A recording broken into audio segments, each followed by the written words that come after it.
Continuamos, La venganza será terrible en la modalidad de transmisión remota. Cada uno de nosotros está transmitiendo desde su casa y esperemos que estén recibiendo el programa lo más prolijo que se pueda. Estamos todos con cosas nuevas en este sentido. Bien, hoy hablaremos sobre Miguel Ángel estudiante. Así que, atención, hay que ubicarse en Florencia en 1488, cuando Miguel Ángel tenía 13 años.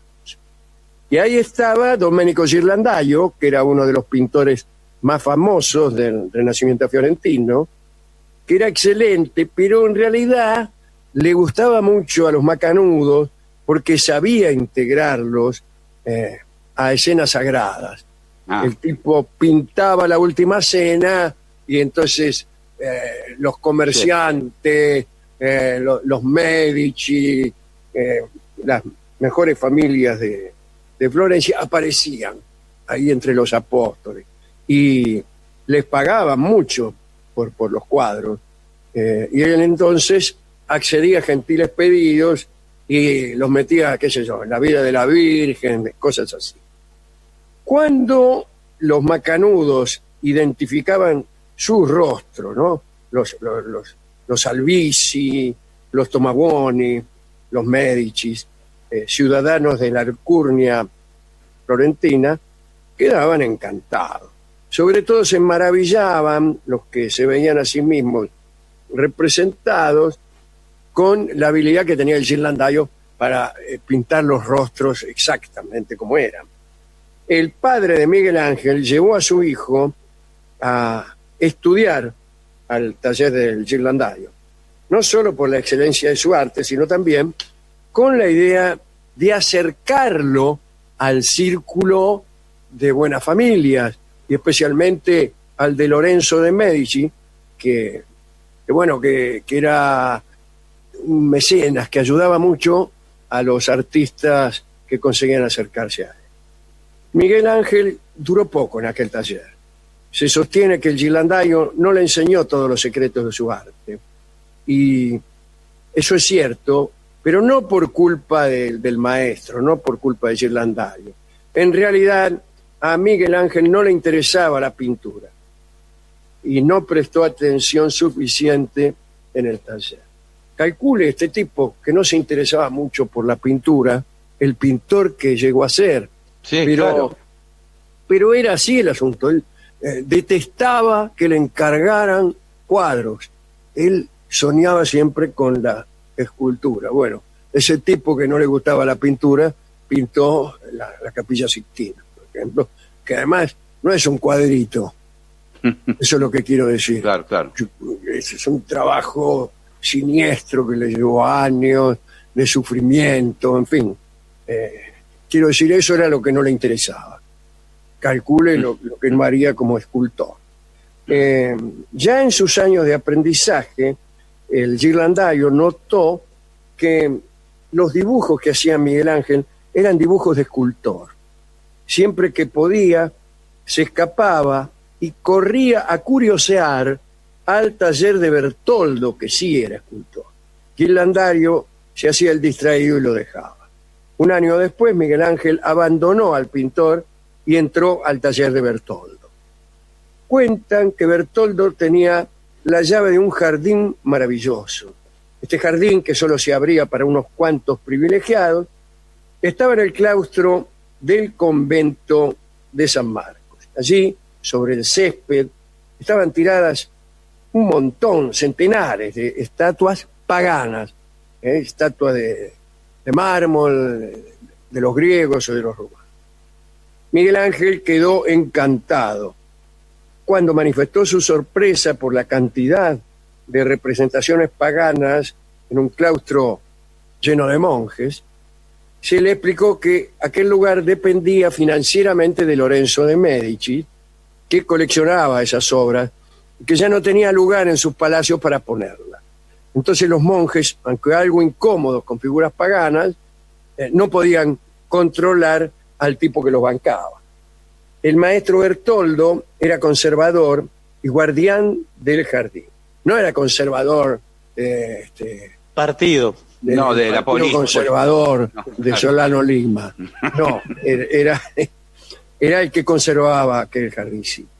Y todos los días llevaba a sus alumnos a trabajar con esas obras antiguas, que los miraran, hicieran copias, etc.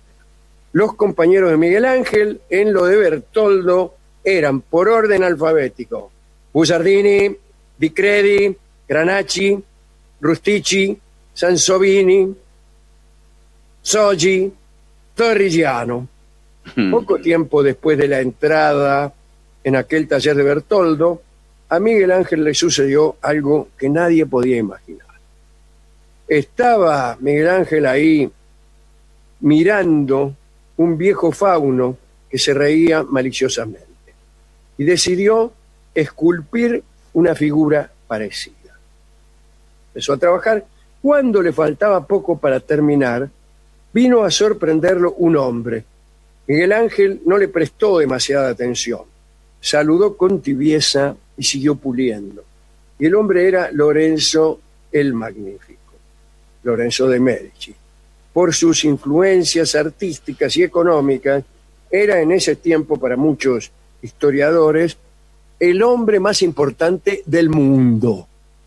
Lorenzo escribía poemas, participaba en torneos, discutía de filosofía con Marsilio Ficino, de cábala con Pico de la Mirandola, practicaba cetrería, criaba chanchos y faisanes, dirigía la educación de sus hijos, eludía intrigas, luchaba contra el rey de Francia, contra la casa de Aragón, que estaba en aquel tiempo ocupando, si no me equivoco, el trono de Nápoles.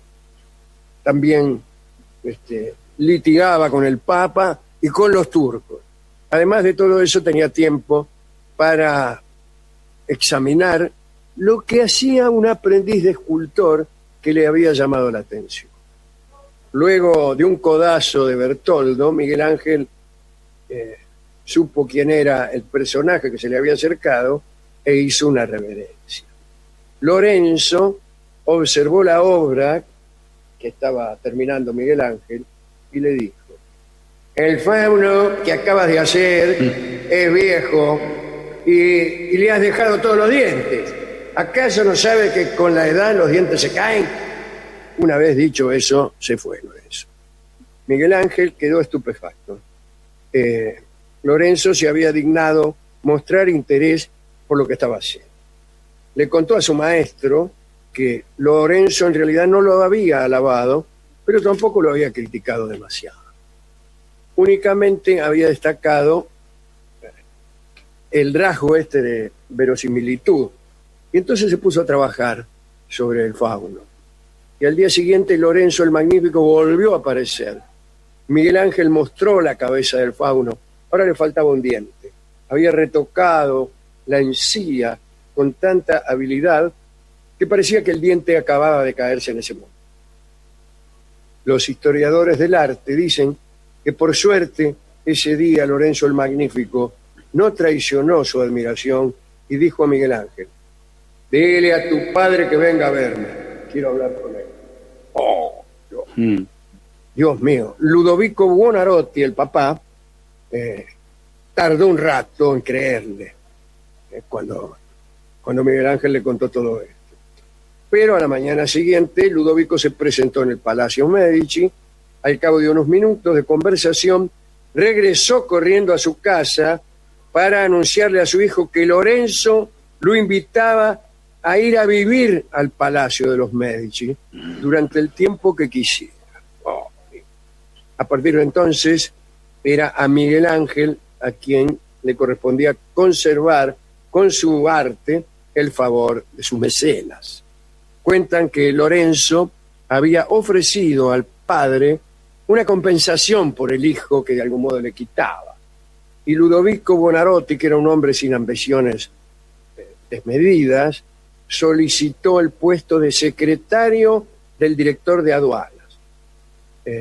Lorenzo, que estaba acostumbrado a que le pidieran más, se asombró de la moderación de Buonarroti, le dio unos golpes en el hombro y le dijo: jamás seréis un hombre rico, amigo mío. La noticia de aquella convocatoria de Miguel Ángel causó sensación en el taller de Bertoldo. El escultor felicitó a su alumno y le auguró los más altos honores.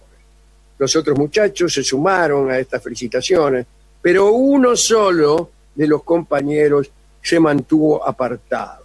Era Pietro Torrigiano, el último de la lista. Envidioso del talento de Miguel Ángel y de la protección de Lorenzo, guardó el odio hasta que un día, sin aguantar más, provocó a su compañero. Miguel Ángel no era un tipo muy paciente, ¿no? Cuando lo cargaban, soportaba mal las burlas. Torrigiano empezó a jorobarlo y se fueron a las manos. Torrigiano era un tipo enorme, ¿no? Y luego de unos minutos de piñas, así de poco insolvente, estudio, visaje, Miguel Ángel se desplomó con la cara ensangrentada. Torrigiano le había roto la nariz. Miguel Ángel quedó con la nariz aplastada y torcida. Así se lo conoció y así está en sus retratos. Niato con nariz de boxeador. Sus retratos no creo que sean muchos, pero está en un... no sé si es en el Juicio Universal. Está ahí con un aspecto bastante sombrío en un papel secundario de los condenados. Bueno, y en cambio Torrigiano andaba presumiendo por todas partes su victoria. Años más tarde, Torrigiano trabajó para el monumento funerario de Enrique VII de Inglaterra y luego para Enrique VIII, que era nada menos que Charles Lawton. Trabajó en Sevilla, en Granada, fue amigo de Benvenuto Cellini, pero al parecer lo rajaban de todos lados porque era violento, fogoso y apasionado. Lo cierto es que Torrigiano parecía tener un solo asunto para contar. Hablaba constantemente, con oscuro orgullo, que él era el que le había roto la nariz a Miguel Ángel. Miguel Ángel estuvo solo 2 años en la corte de Lorenzo, porque Lorenzo se murió, ¿no? Perdió entonces el favor de aquella corte, regresó por poco tiempo a la casa de sus padres y empezó nuevas aventuras, pero bueno, esas son otras historias. Hoy contamos solamente aquel piñazo que le dio Torrigiano. ¿Con qué podemos ilustrar esta simpática historia? Scott Joplin va a tocar para todos nosotros El Golpe, un ragtime compuesto en 1902, utilizado para la película El Golpe, Sí. Y pensando naturalmente en este trompis que recibió Buonarroti justamente en la nariz.